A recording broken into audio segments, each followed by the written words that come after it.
Well, this is sort of, I regard this as the freebie lecture that you could sit out if you had a massage, because it's just sort of it's something which I discovered is one way of putting it, or dreamed up is another. And it's, if nothing else, it demonstrates the slippery nature of ideas. And depending on the audience I'm talking to, I present it different ways. Like sometimes I present it as God's truth. And then, like in Austria at this art thing, I presented it as a work of conceptual art. Yes, safer, right? So, and it's a concept, it's an idea that small computers, such as we're looking at, came along just in time, or about 5 years after I first needed them. So I'll just sort of talk about it a little bit and feel my way into it. It's more fun to play with than to discuss the theoretics of. But if you don't, if you don't have some appreciation for the theory, then it doesn't make any sense at all.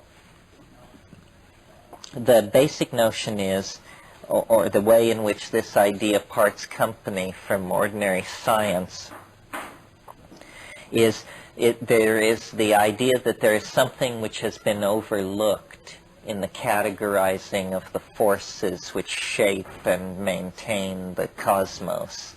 Something has been overlooked. And I call this something novelty, following Alfred North Whitehead's philosophy as put forth in Process and Reality. So novelty, and one way of thinking of it, if you have a background in Eastern philosophy, is Tao.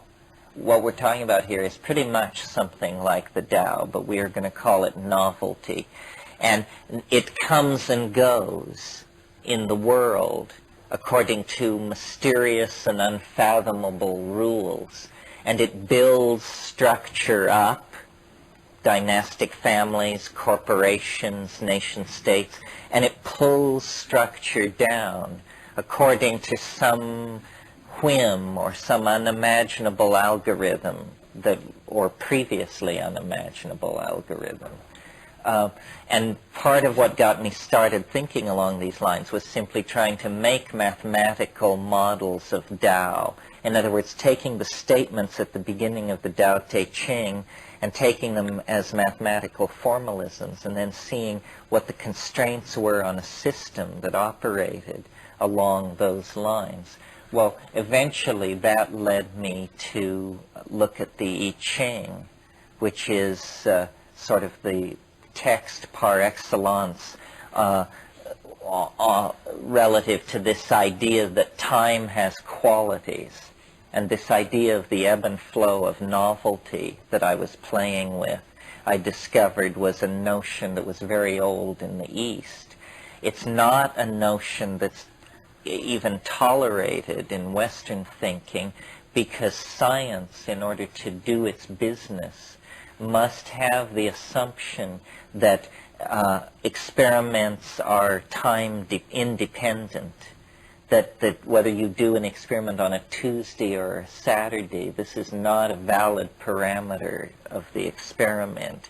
However, this idea is suggesting something else. It's suggesting that time actually does have a quality, and that this quality, so far introduced as novelty, and its opposite, and I used to call its opposite entropy, but at Rupert Sheldrake's urging, I now call it habit.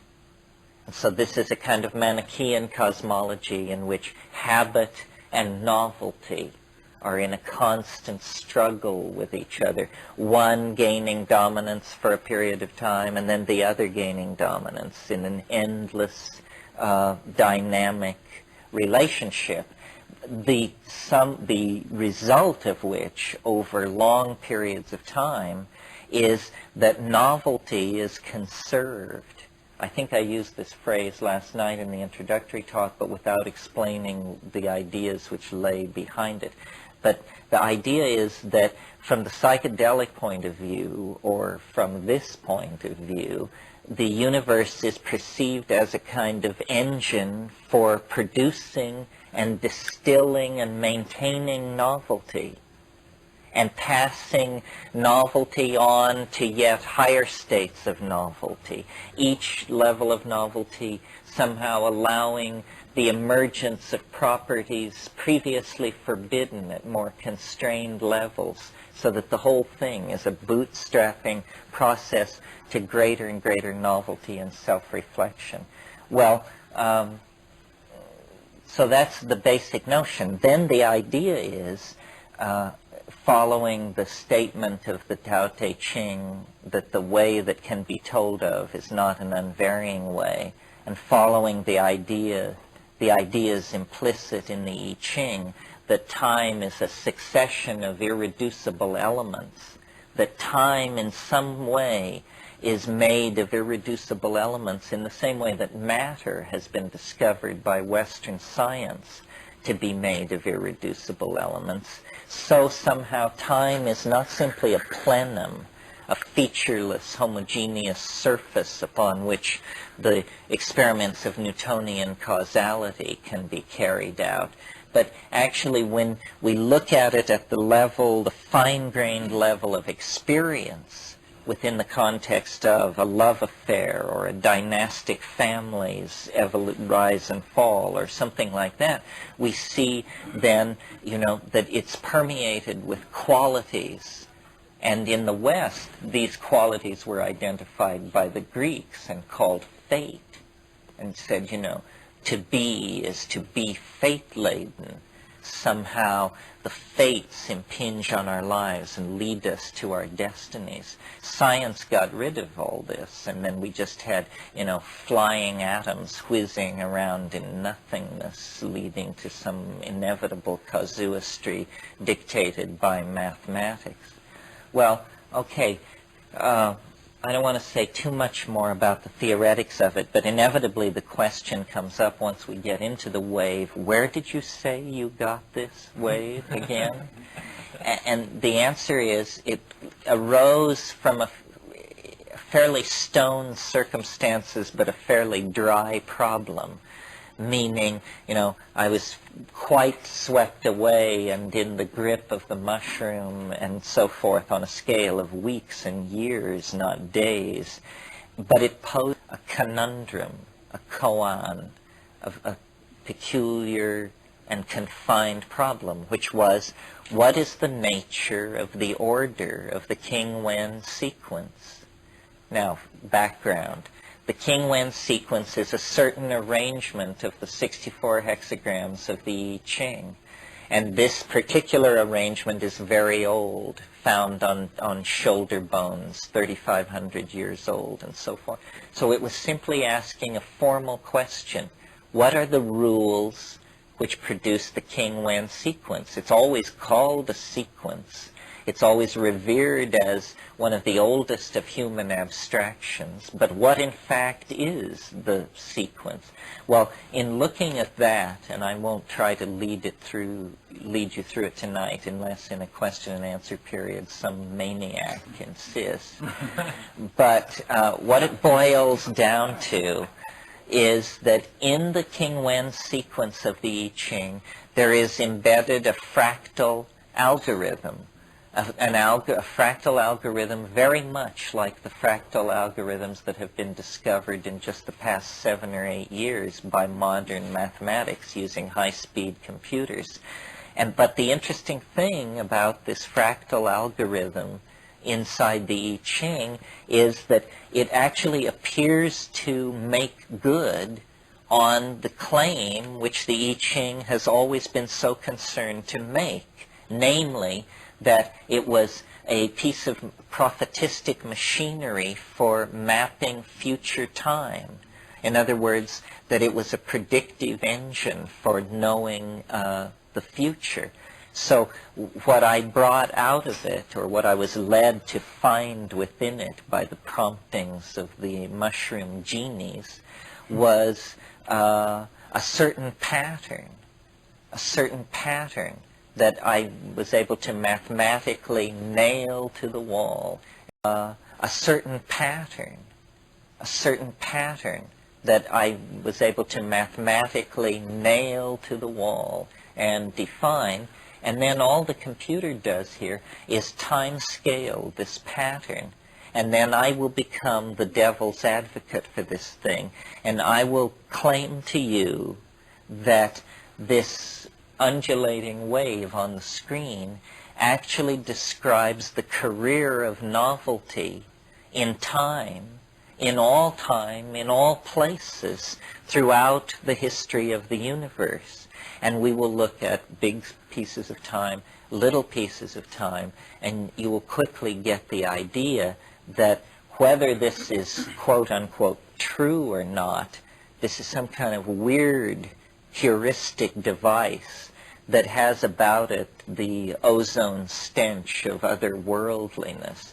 I mean, it was not thought up by the unaided human mind. There's a kind of seamless completedness to it that marks it not as a discovery or an invention, but as an artifact of some other order. Well, so now let's look at the screen, and if I can come up with a pointer, and even if I can. And I'll show you how this game is played, if the software will cooperate. The software is very good. It was written by Peter Meyer. The idea existed before the software, but before the software, these screens that you're going to see, it took an entire day to make one of them, and it just left you, you know, red-eyed and tremoring, and there was the possibility for hundreds of arithmetic errors, and any one of which would throw off the signature. So the invention of small computers in 1977 really opened this up for us. Before, we ran telephone directory size lists of numbers, which we could then look up and you know, go off and then produce graphs somewhat like this. Okay, now I know it's hard to see, but the main thing you have to see is the line and what it's doing, and then I'll try and explain everything else and make sense of it. These are novelty units along this axis, and we've never named them, but you can think of them as escatons or whatever, whitehead-ons. But this is the important axis, and this is the time axis. Now, what's being portrayed on the screen right now is 6 billion years. 6 billion years. In other words, a time span longer than most people require for the life of this planet. The Earth is thought to have condensed around 5.5 billion years ago. And that very fact is portrayed here, because this, now here's a convention that you have to internalize, or nothing from this point on will make sense. It's very simple, but it's somewhat counterintuitive. It's that when the line moves down, novelty is increasing. When the line moves down, novelty is increasing. When the line moves up, habit or entropy or recidivistic tendencies are increasing.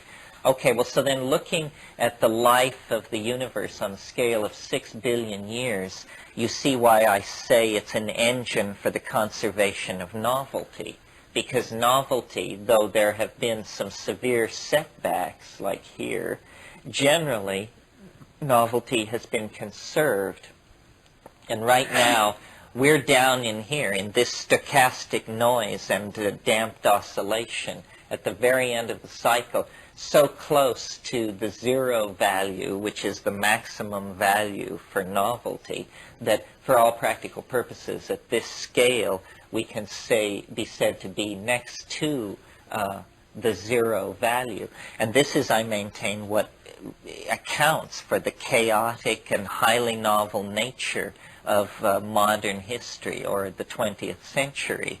It's that we are so near the zero value, the maximum value for novelty, that it's actually like there's an anticipatory image seeping through which contorts the 20th century into kind of apocalyptic, image-riddled social space that it is.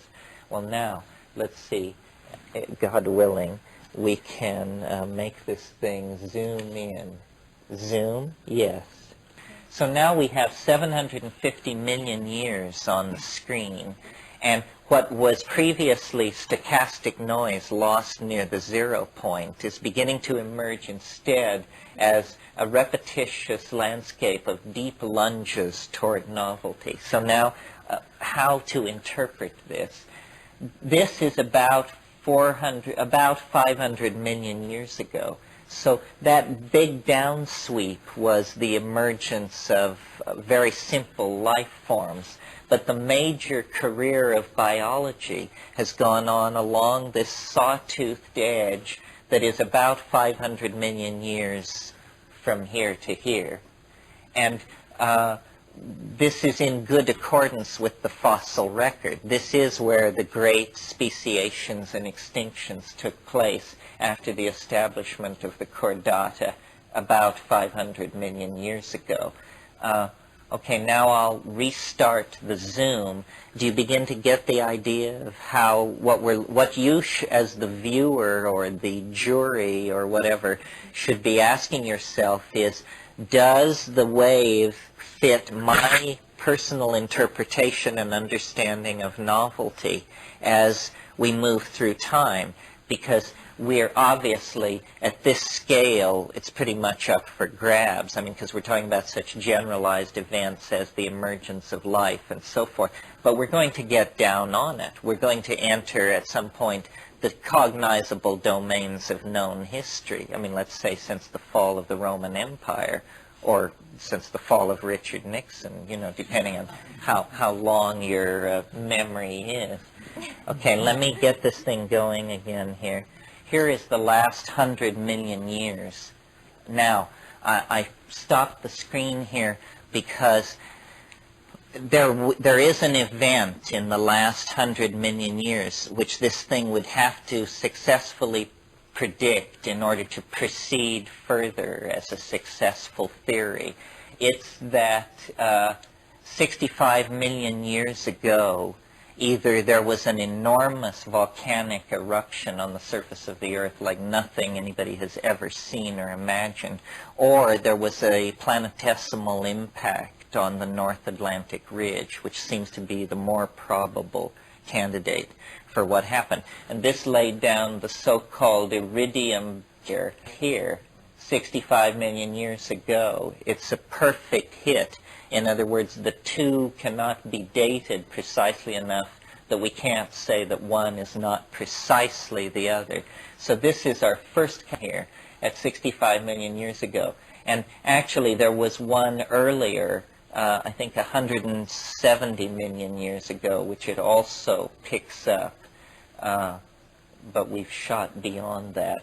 So now, and that was the event which caused the extinction of the dinosaurs. Nothing larger than a chicken walked away from this event on the entire planet right here. And it gave the permission for the emergence of the mammals, and the whole phyla of the Earth took a sudden different turn, which was explored along here until about 45 million years ago. And then there was some kind of carrying capacity problem, or who knows what it is. This is really approaching the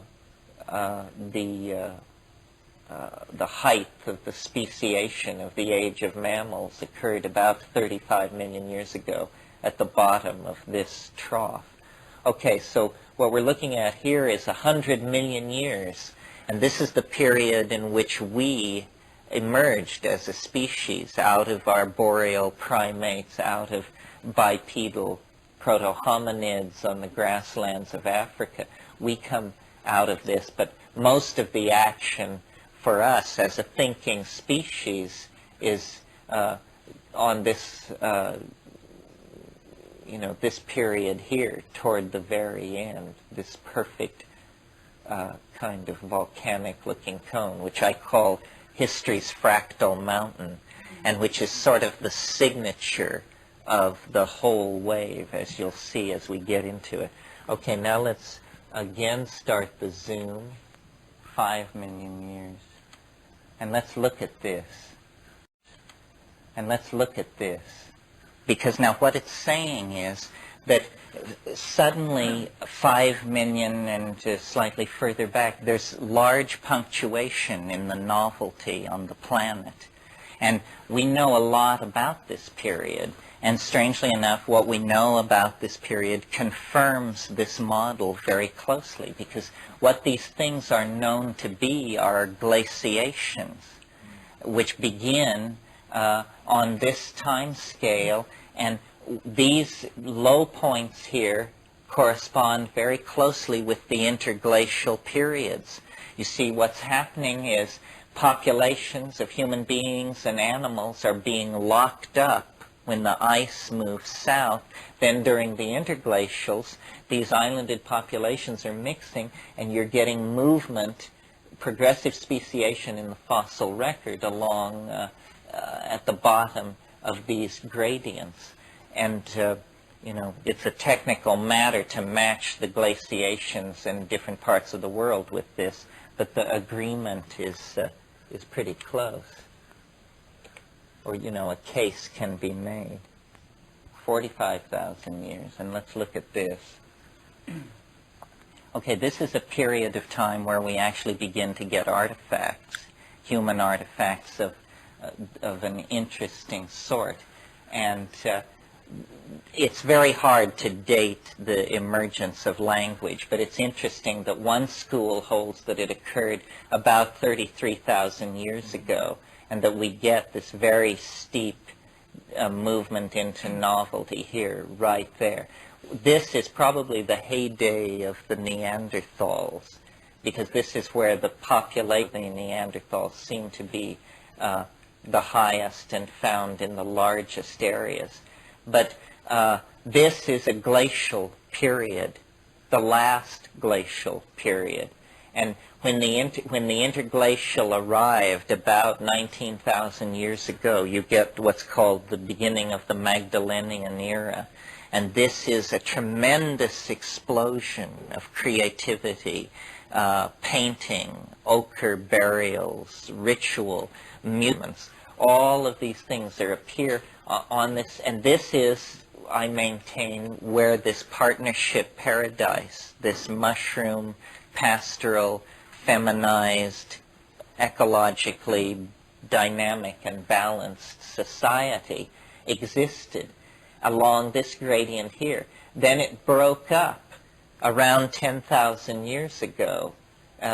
Drying and the factors that we discussed shattered it, and there was a carrying capacity problem or something like that. Here, let's see this in a little more detail. But we're now closing distance with the cognizable domains of known history. So if the theory is going to fail, it should fail as the data accumulates and the dates become more precise.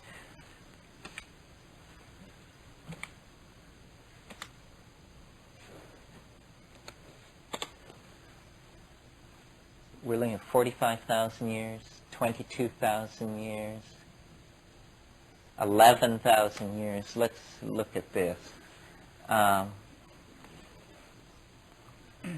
Okay. Now, what it's saying is that after this carrying capacity problem around 10,000 BC was somehow overcome, and there was a very, very steep descent into novelty, which reached its culmination around 6300 BC. Well, this corresponds very well with the dates for Çatalhöyük in Turkey, which is this Anatolian town, 9,000 years old, that achieved a level of civilization that was not seen at any other site until 1,000 or more years later. In other words, until there were civilizations establishing themselves along this gradient. This was the last bastion of the goddess partnership mushroom symbiosis. And what destroyed these people, we know, Çatalhöyük level 5 was destroyed in 6500 BC by wheeled chariot people from the north.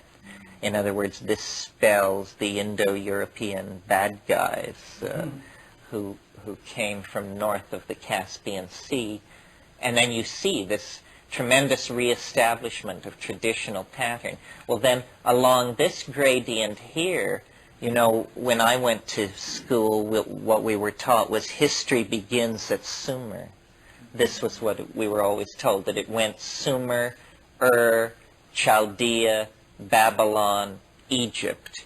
And in fact, those great patriarchal river-based civilizations established themselves on a gradient down here with Egypt right here at the bottom, establishing a new high water mark for novelty, a high water mark that would not be surpassed until the establishment of the Greco-Roman civilization over here.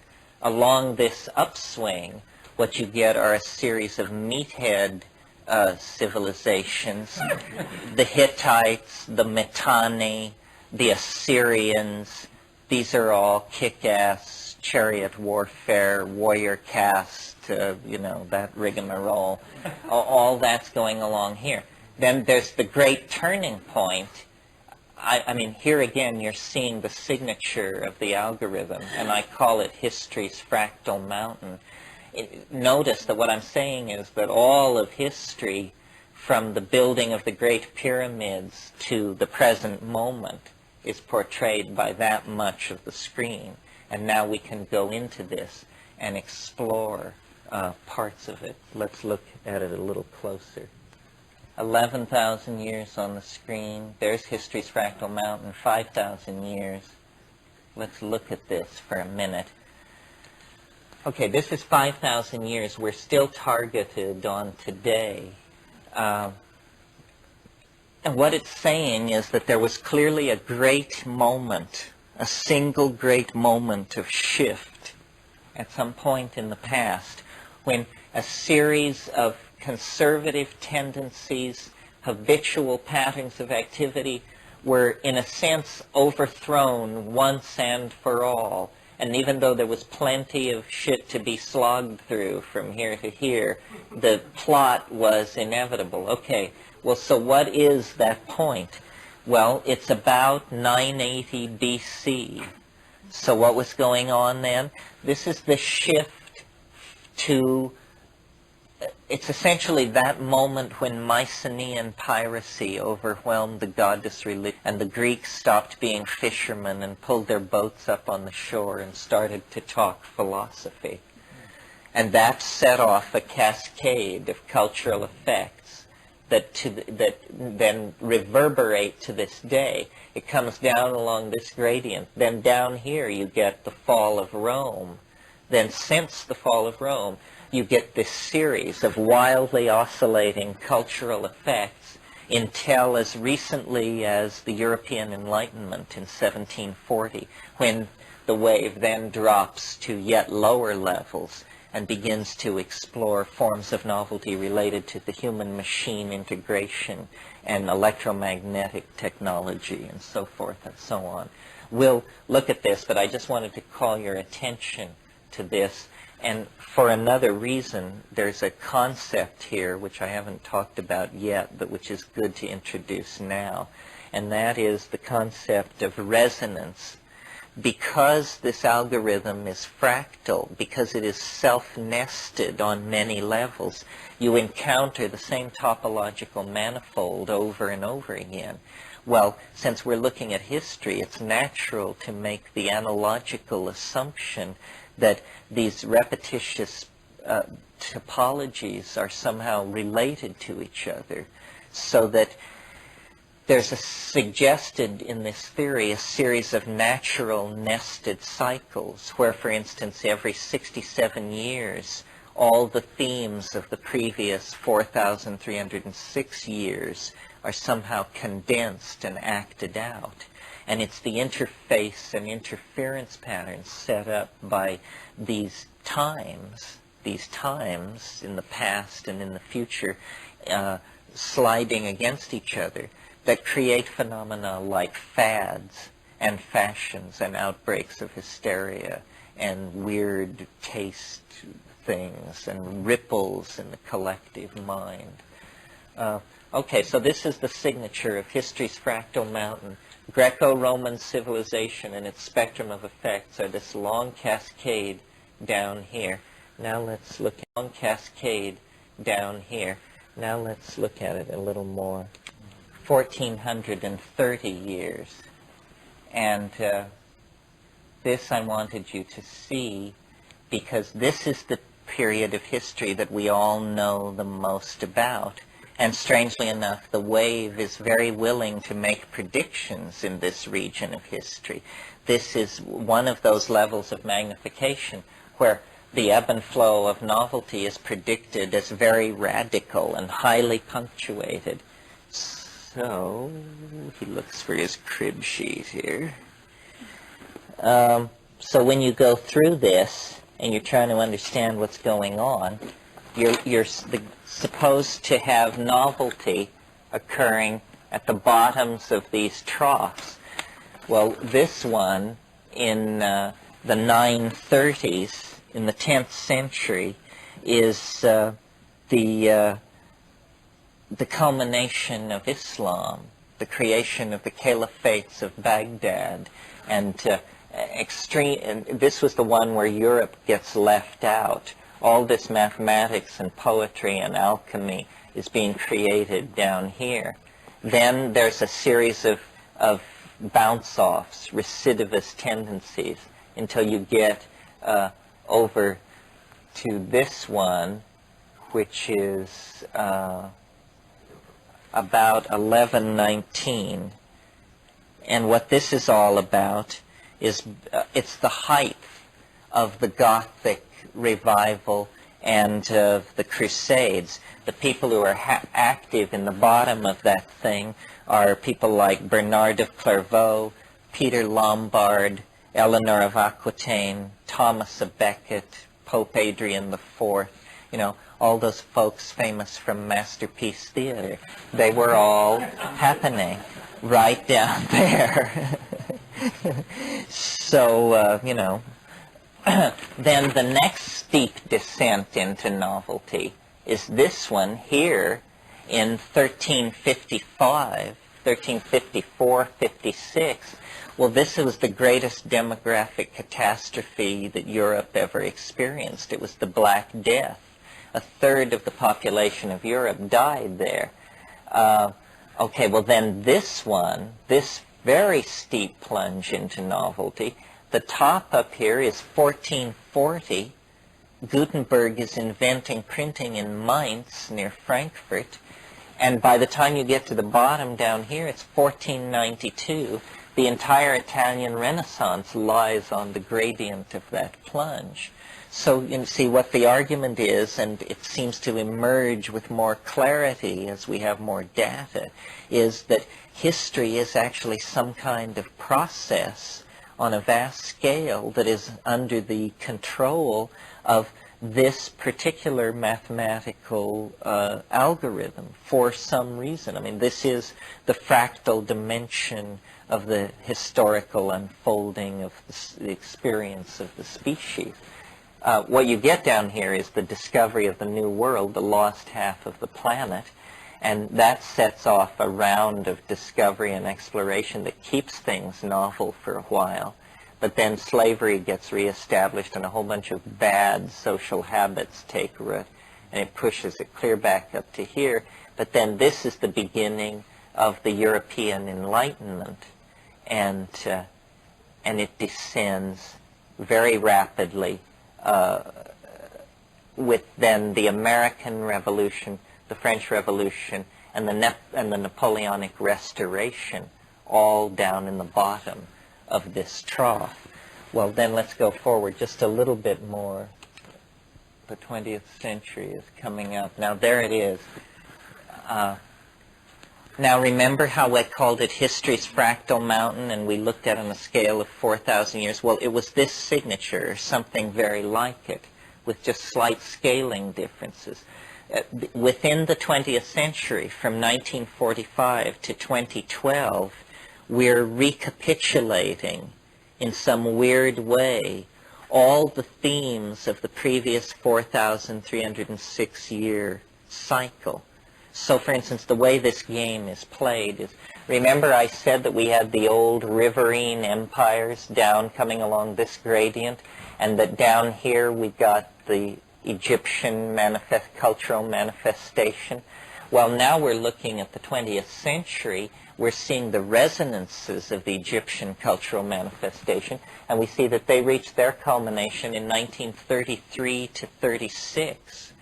So what this is saying is that the quality of this trough is a millenarian cult based on the deification of a leader figure, coupled with a hysterical obsession with tasteless architecture. And we see this set of themes played out both in Pharaonic Egypt and in the Third Reich, of course. I mean, and once you see that one is the resonance of the other, you see, of course, that's clearly what was going on.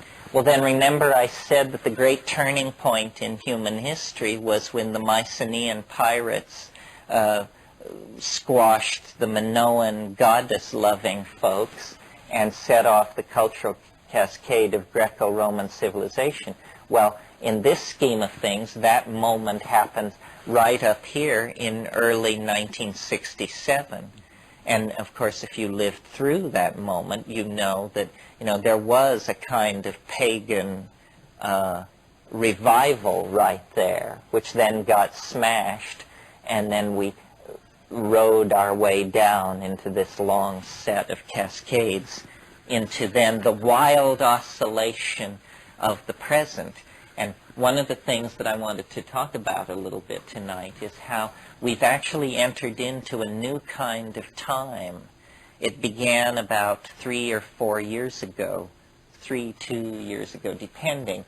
What it has to do with is, for a long time we were on a descending gradient into ever greater novelty as we approached this asymptotically increasing novelty. Now we are so close to it that we have begun to oscillate around a mean. And this explains, the end of the Cold War, the breakup of the Soviet Union, a number of things. And we are going to live in this kind of time unto the culmination of the time wave itself, which occurs in 2012. The time wave is unable to make predictions past 2012 AD. One observation is its self-limiting property, because as a fractal description of a data field, it only works if you assume that the whole thing wraps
well, to humor me, basically.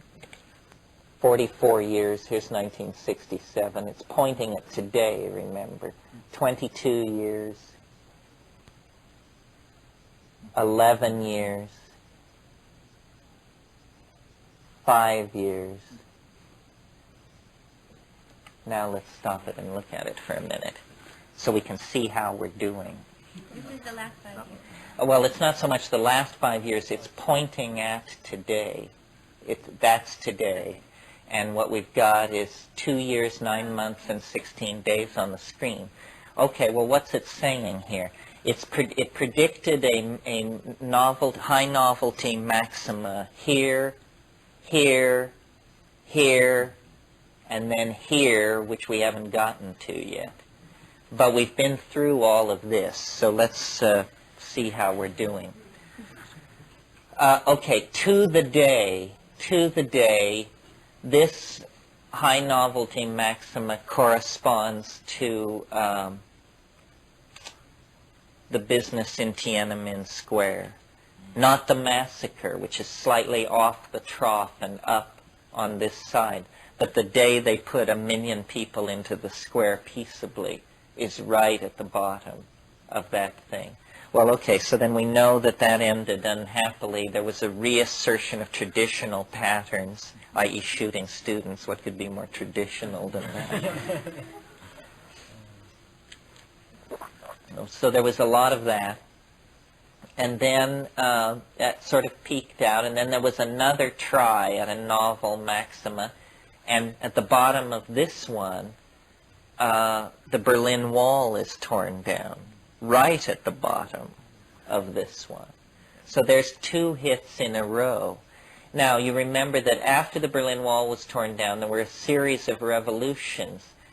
Czechoslovakia, Poland, Bulgaria, and then finally Romania going over the top, and that they became progressively uglier, progressively more in the traditional mold, meaning costing more life, and that week between Christmas and New Year's of last year, when the footage was coming in from the radio station in Romania, it was fairly grim. Well, that was as we went over the peak of this anti-novel or habitual thing.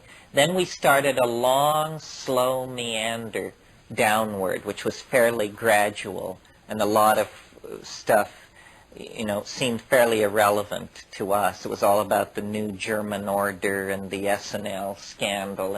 But then we got to the bottom of this. It's not quite as deep as this, but we reached it on the 3rd of August. We reached it when Saddam Hussein invaded Kuwait. Now let me see if I know what I'm talking about. Let's see if I can move this arrow a little. Yes, there's the 27th of July. At that point, they're massed on the border and so forth. And then the invasion takes place just a few days later. Well, what can we say about the prognosis for the future based on what we're looking at? This concludes Side A.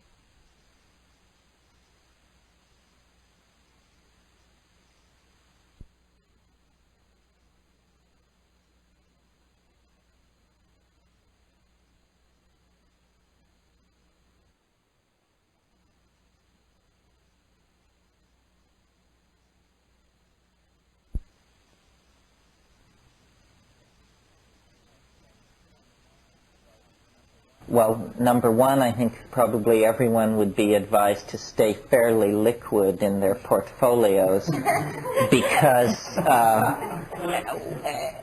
this crisis is being very carefully managed, but only up to a point.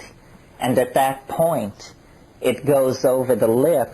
And this, the Tiananmen Square massacre point, is the previously most novel point ever tested in the history of, the cosmos. So at some point late December or early next January, we're going to push through that, having been on this long slide down. So now, So it's not a very good prognosis unless you're in the novelty business. In terms of an absolute prediction, what this is saying is that the big change to watch for is around the 20th of November. The elections will be over the week between the end of the, and you can feel the momentum, the inevitability of it. I mean, they'll be very hard-pressed to hold it together till then. If we focus in there, let's take a look at that. See how it ripples?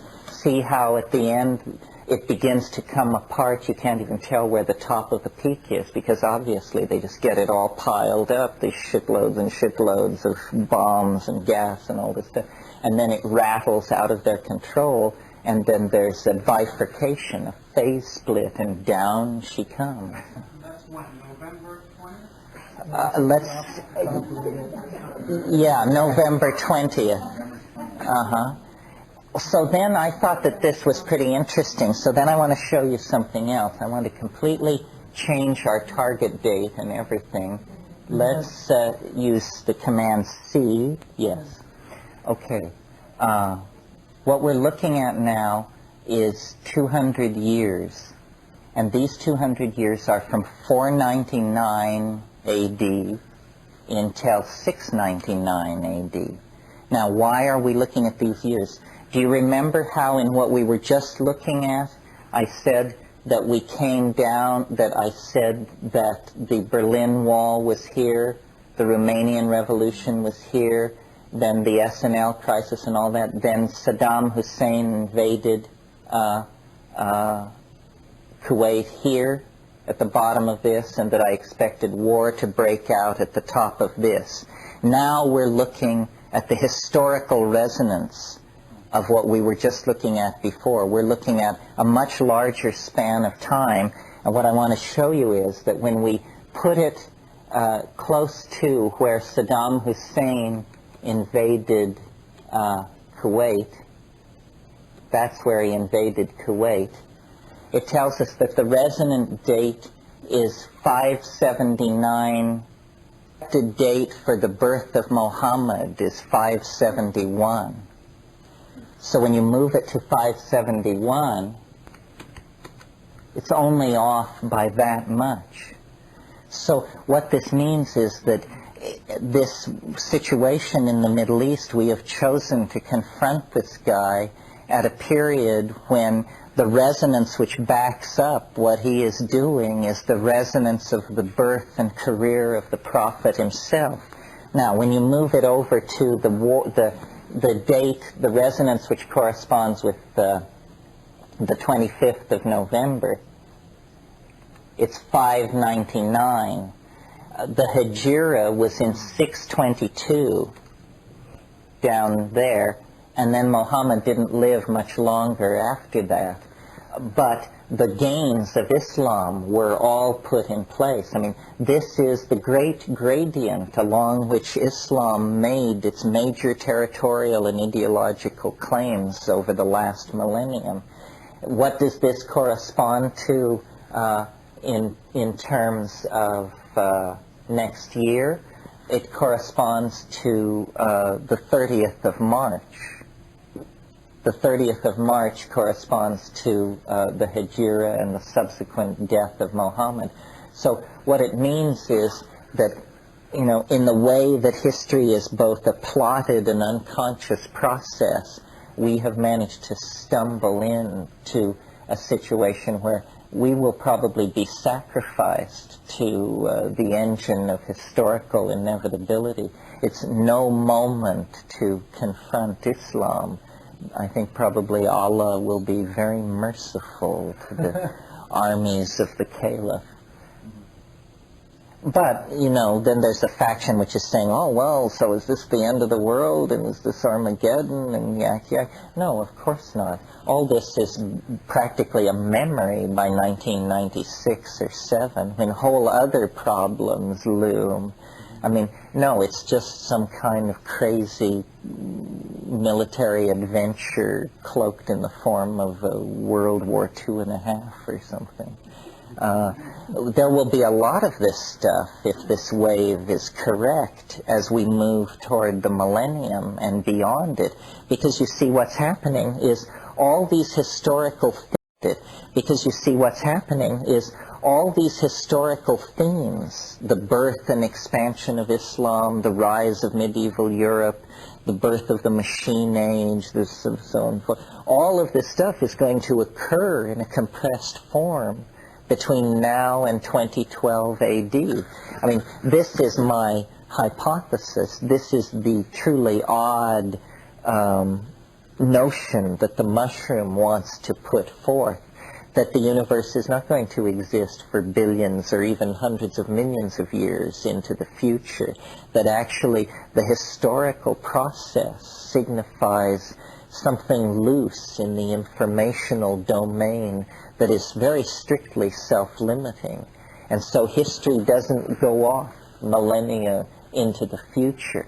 History, because of the way in which it is feeds back into technological development, history is some kind of self-limiting process that transforms the material that it works upon. And the material that it works upon are, human lives, human destinies. I would never have come to this idea myself. I mean, it's too irrational for me. But when you think, you can then, once it's articulated, make a case for it. I mean, after all, what is the counter case? What do straight people have to offer? Well, what straight people have to offer is that the universe sprang from nothingness in a single instant from an object whose diameter was less than that of a single electron.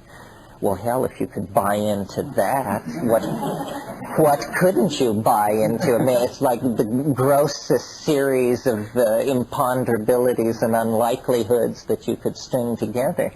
Yeah. What does happen if you extrapolate the curve backwards to 20 billion years before the Big Bang? You mean, where does this go? Yeah, you started at 6 billion years. What if you had started at 20 billion years ago? Well, the duration of the wave, it has no...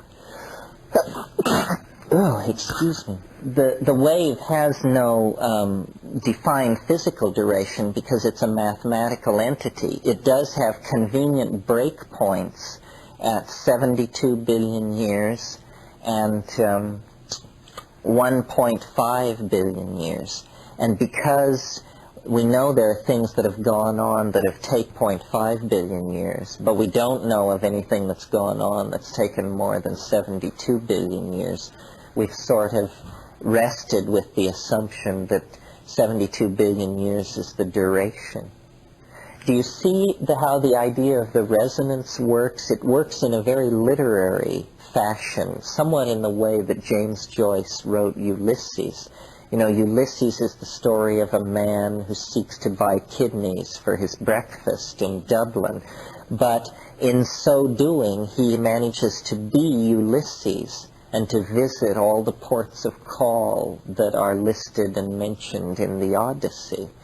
In other words, it's allegory, it's internalization of a scheme of action in one time and place and transferring it to another. But I think that this is how life is really put together, and that this is what psychedelics teach you on one level. Is one way of putting it is Rome falls 9 times an hour, and you just have to be paying attention 9 times an hour to see it go by, and everything else happens 9 times an hour, and 3 times a day, and once a week, and twice a month, and 4 times a year, and 8 times a millennium, and so forth and so on. And we're stacked up inside this system of resonances, historical references, ghosts, scattered mirages, images, the memories of the casuistry of past events. Yeah. So when you say 2012, I don't understand what you're saying. You're saying then we no longer resonate with these other times in the past, and is that what they mean by the end of ordinary history?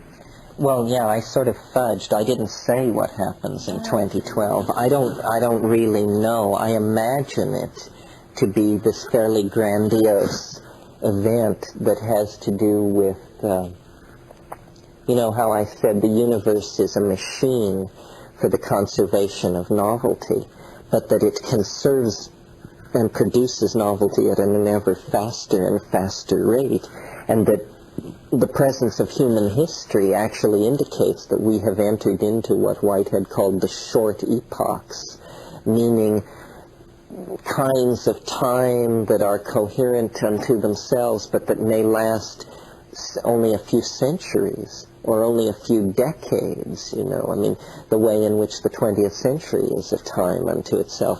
Well, I see this speeding up until the point where nobody will be unaware of the fact that the whole space-time continuum is somehow collapsing on itself.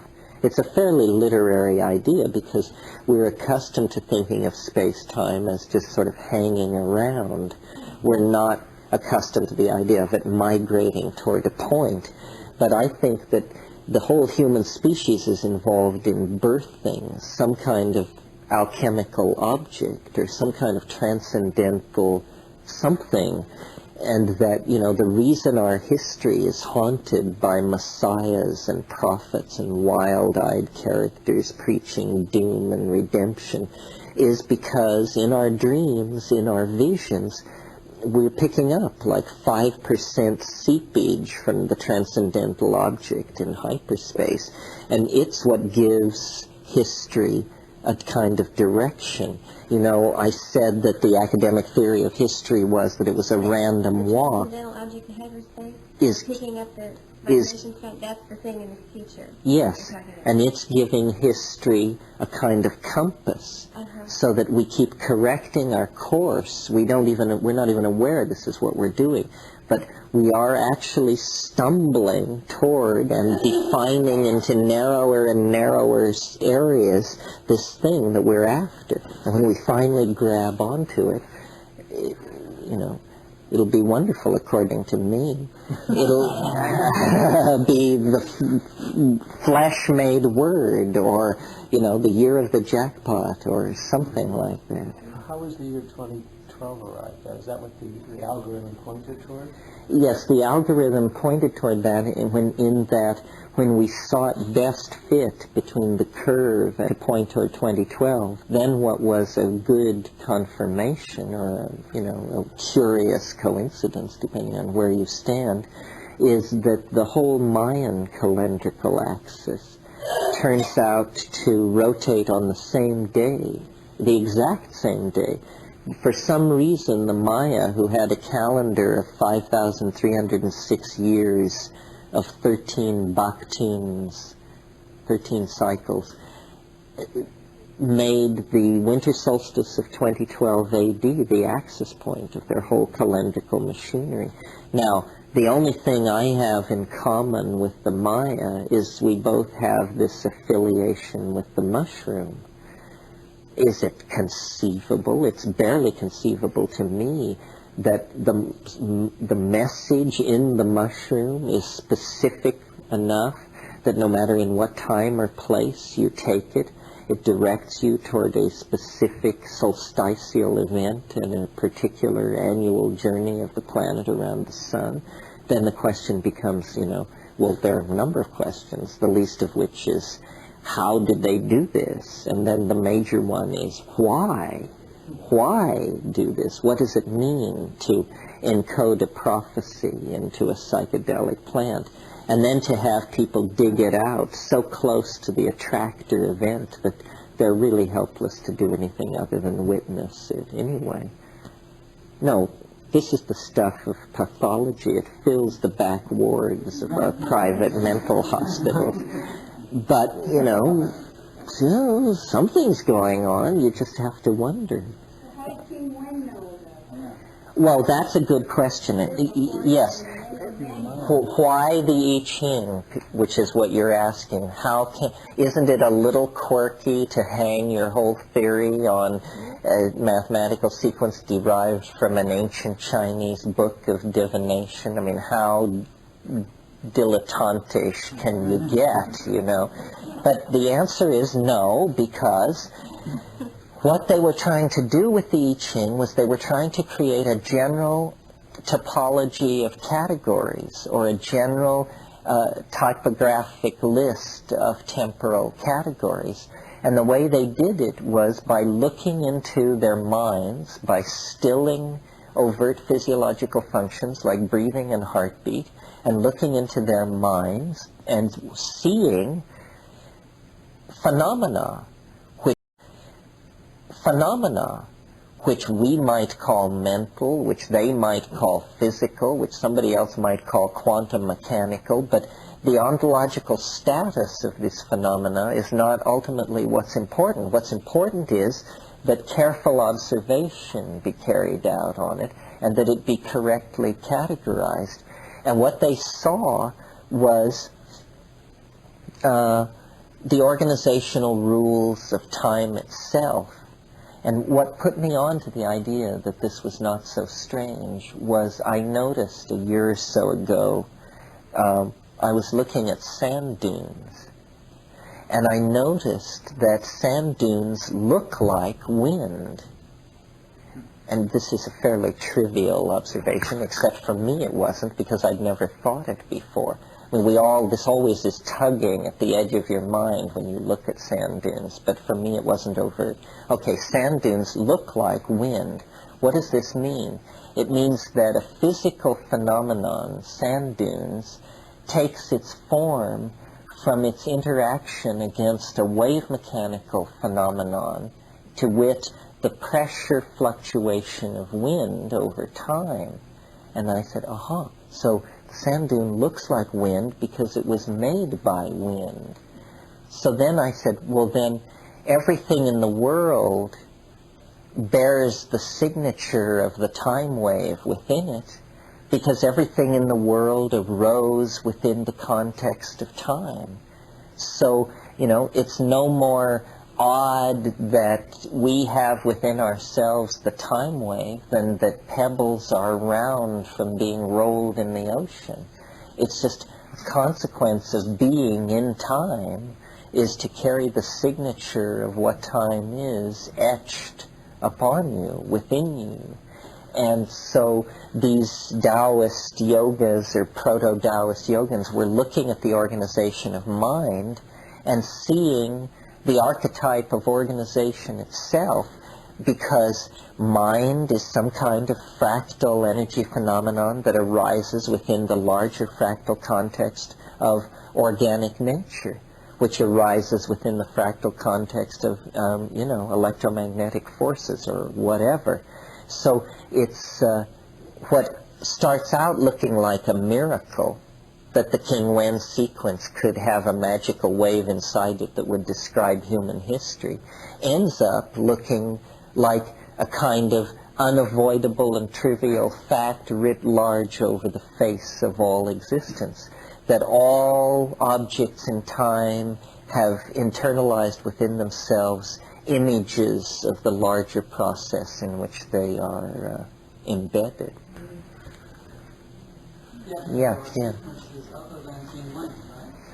Yes, there are sequences other than King Wen, and there are systems other than this, and I think it's a growth thing.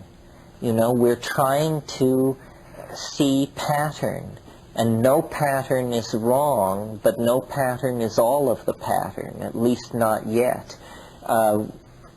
One of the quotes that I'm fond of using vis-a-vis this and the psychedelic experience is something that Alfred North Whitehead said about understanding. He said, understanding is apperception of pattern as such. That's all. As such. So if you look at this room and you look at women and where they're seated, you learn something about the people in this room. There's a pattern to how the women are seated. If on the other hand you look at the pattern of people who wear glasses, that's a different pattern. It also tells you something about the room. And there is just pattern upon pattern upon pattern. The people with blue eyes, where the Jews are sitting, where the Irish are sitting, the older people, the younger people. There's no limit to the number of patterns that can be extracted from a situation, and each one somehow gives us more control over the situation. So what this is the pattern to process. We know that there's a pattern to process because we have a very simple model like this in English and in most languages. It's that most of us agree that most things have a beginning, a middle, and an end. And, you know, if we're in the beginning, we look for the middle. If we've passed the middle, we're looking out for the end. This means we have a theory of process. And in a way, when you look at history's fractal mountain, it looks like the single discharge of a nerve. All it is a beginning, a middle, and an end.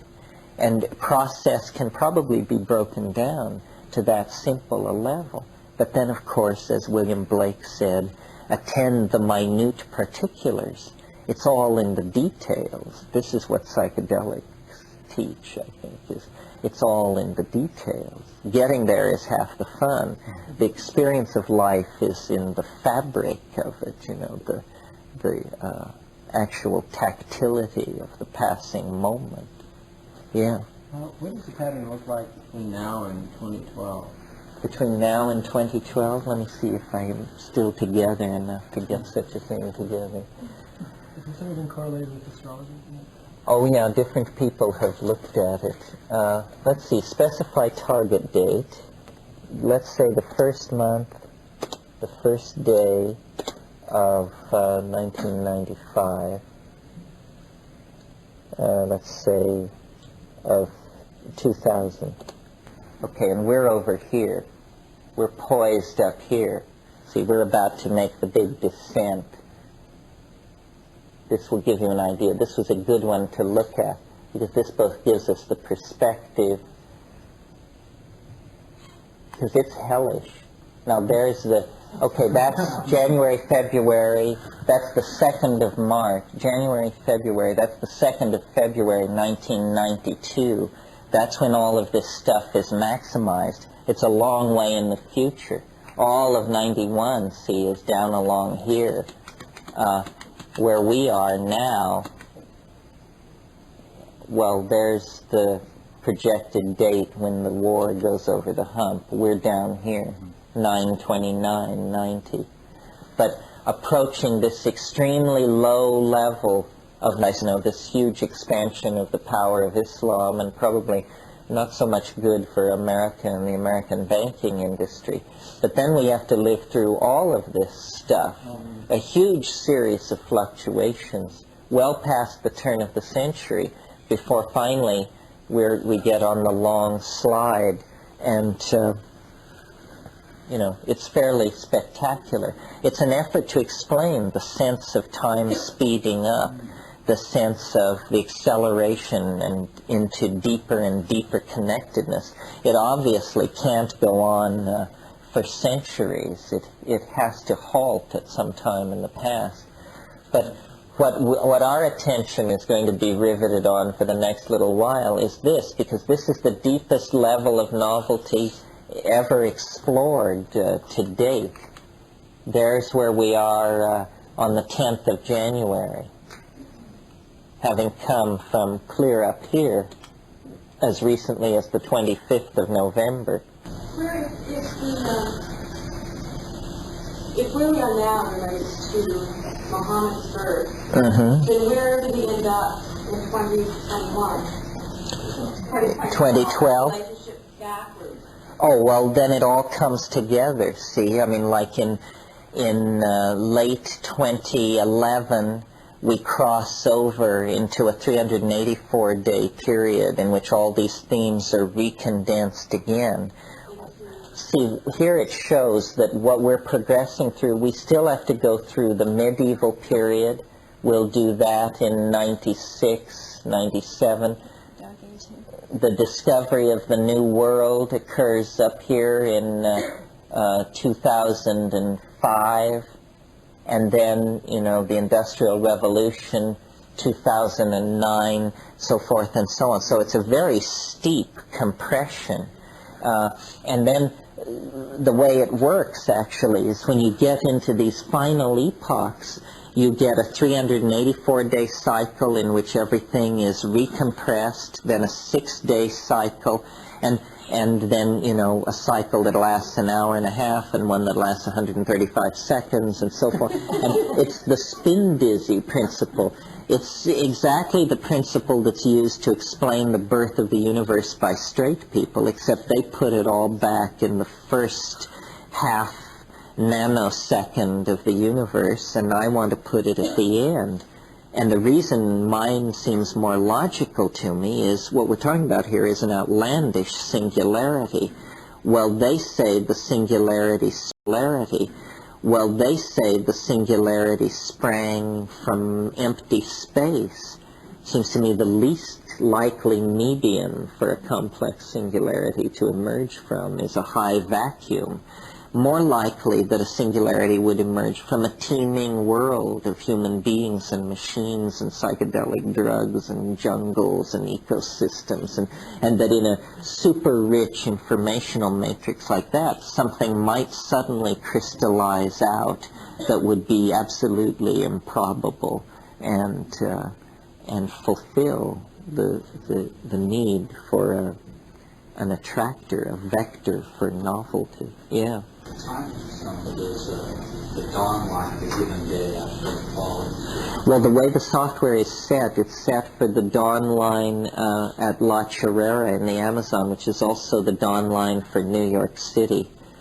When we were doing our most crazed thinking on this subject, the fantasy was that it would take 24 hours for then that it would follow, as you call it, the dawn line, the terminator of the planet, so that as the sun rose, it was hypothesized to have something to do with actually the geomagnetic strum, or what we call the heliomagnetic strum of the star.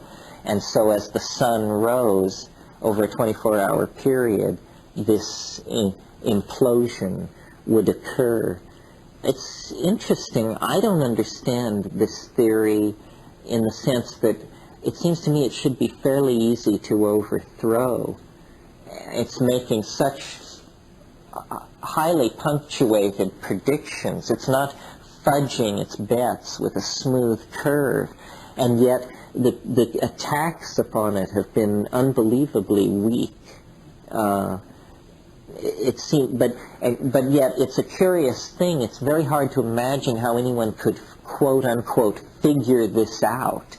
It seems that you would have to find it all at once, done somehow. There's no way into it where you could start to figure it out. So it has this curious completedness. And as a person who was not even that interested in the I Ching, and certainly less interested in diddling around with graph paper, that I should be the John the Baptist of this new dispensation is pretty peculiar.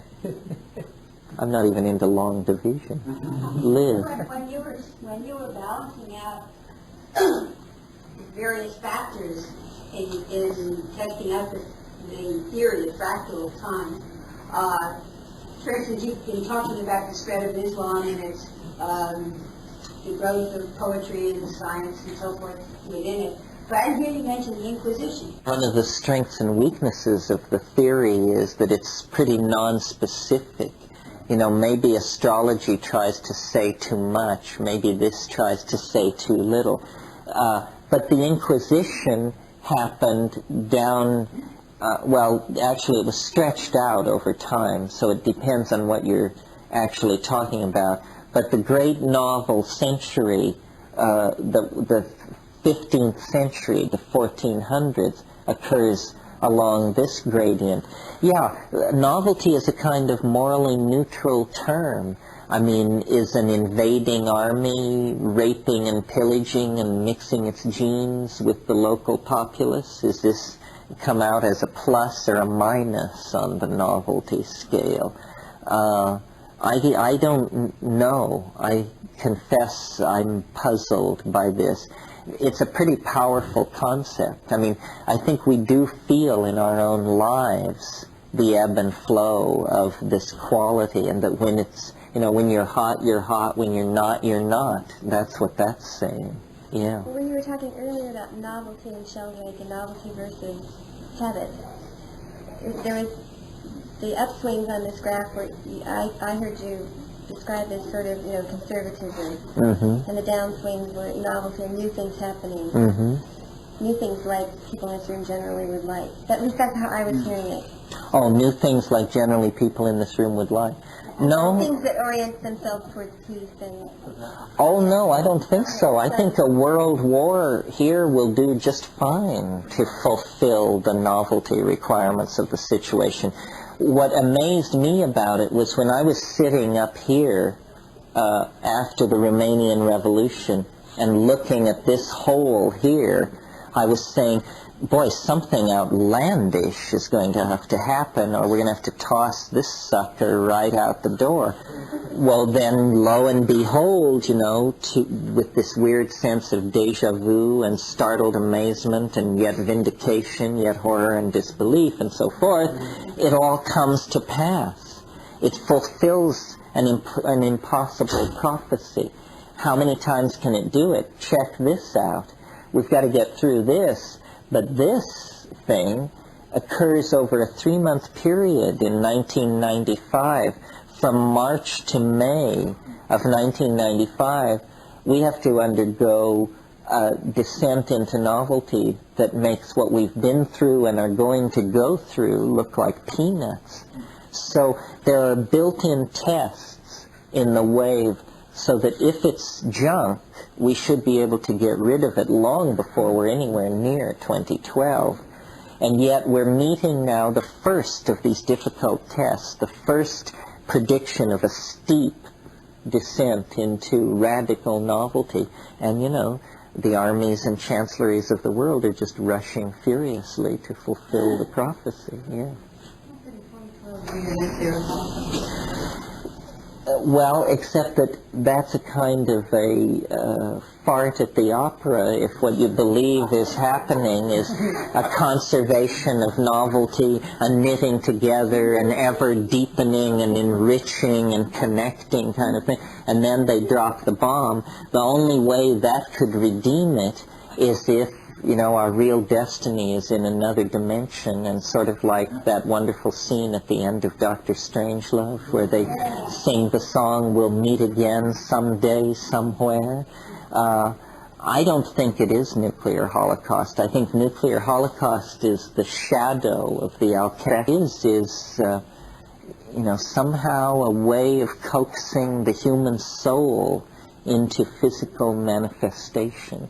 I mean, the flying saucer, the extraterrestrial visitant, the philosopher's stone, alchemical mercury, to really realize our dreams. I mean, I think that is really the promise of the psychedelic experience. The thing you find out at the core of the psychedelic experience that you cannot believe, no matter how hard you try, because it's so liberating, is that, dreams are real, apparently.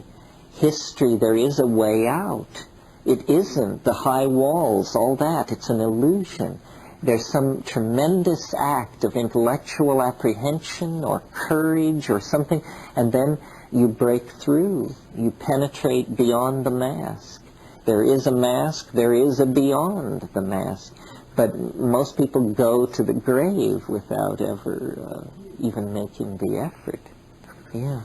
Kind of pictogram matrix. Have you tried superimposing it on any other phenomenon, like a heartbeat on an EKG or a microscope readout of music or anything that you could get formed to another waveform? Yeah, I mean, the way I think of it is all phenomena are describable within this wave matrix. And when I was at my most illuminated or loaded, or however you want to put it, I could actually see it overlaid over reality. I could actually see that people are knots of novelty in local genetic space.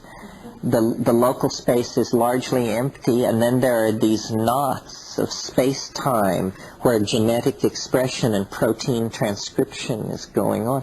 And these are people. And they represent, you know, this extreme concrescence of novelty. Well, then, if you're in a city or something, you see that it is a larger yet more diffuse knot of the same kind of novelty. And, you know, I don't know whether you're losing your mind or assimilating a wave mechanical way of looking at things, but this is it comes close almost to some of the ravings of Carlos Castaneda, you know, that there's a way of shifting perception and processing information, and then you see that, you know, people are interlocking networks of light. They are confluences of casuistry, both in space and time as well as in matter. And no, I was quite into all this, and it sort of sticks with me. It's model building, yeah. I see the relationship between like chaos and novelty, but this seems like such a rigid order to me, and I don't see a balance and chaos to it. Do you know what I'm saying? Well, it's rigid on one level and free on another. What's rigid about this is that it says where the novelty will occur. What's open about it is it never says what the novelty will be, so that, you know, Saddam Hussein could probably avert a world war by just announcing that he's going on a world ballet tour, and that would be so novel that the wave would be fulfilled and the war averted and his touring ballet company. What? He could be assassinated, although that isn't in his situation. That wouldn't exactly be absolutely startling. It would be a fairly traditional pattern asserting itself. But you're right, assassinations are interesting because history comes to such a micro pivot there. I find assassinations very interesting. They're very little wear and tear on innocent people, you'll notice. That's why it's so little favored as a way of settling political problems.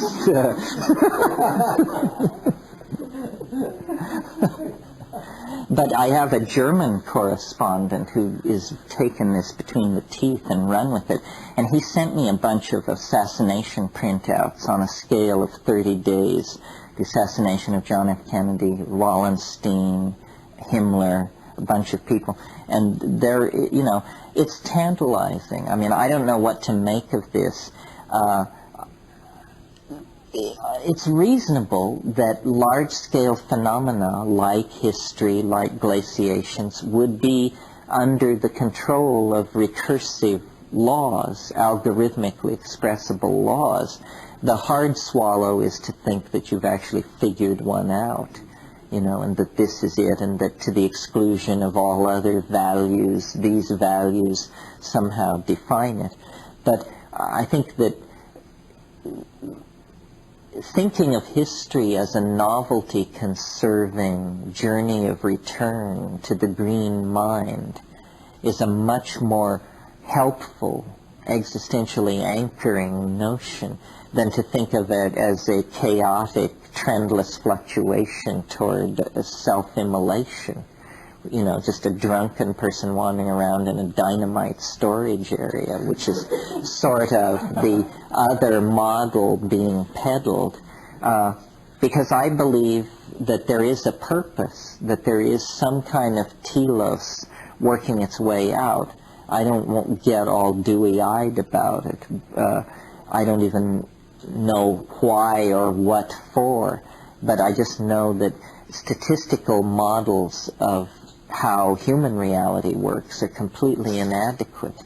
I mean, the way most people experience magic in their lives is through the phenomenon of falling in love. And it's highly statistically improbable the way it works. I mean, you know, you can be the guy who sweeps up in the mailroom, and every day you see the boss's daughter alight in her Rolls Royce to be swept into the executive suite, or some nonsense like that. And by merely forming the wish to be with this woman, you know, then coincidences begin to move, promotions occur, deaths occur, mountains are moved, and before you know it, the princess is delivered unto your arms, for better or worse, one might add. I mean, you need to be very careful about what you wish for, because you usually get it. The rule about wishing seems to be, it's a kind of a quantum mechanical process, and no jerking is allowed. The key to having your wishes fulfilled is slow, steady pressure. And if you can hold an image for 2 or 3 years, it hardly matters how outlandish it is. It will probably be delivered unto you in fairly good order. I'm struck by this study. The macrocosm aspect of it is very powerful. Yeah, that this goes right down from the level of Planck's constant right up to the size of the universe. And it's saying the same patterns, the same processes are recursive and are nested, and basically the all-rightness of everything. Because what it shows is, this is a fairly chaotic wave. It looks stochastic, but it's manipulated in such a way that out of its disorder emerges a very elegant, self-reinforcing, self-refining order. And that's what I see in the universe. The universe is this same kind of thing, saving novelty, refining connectedness, streamlining itself for further journey into time. Well, that's enough of that, I think.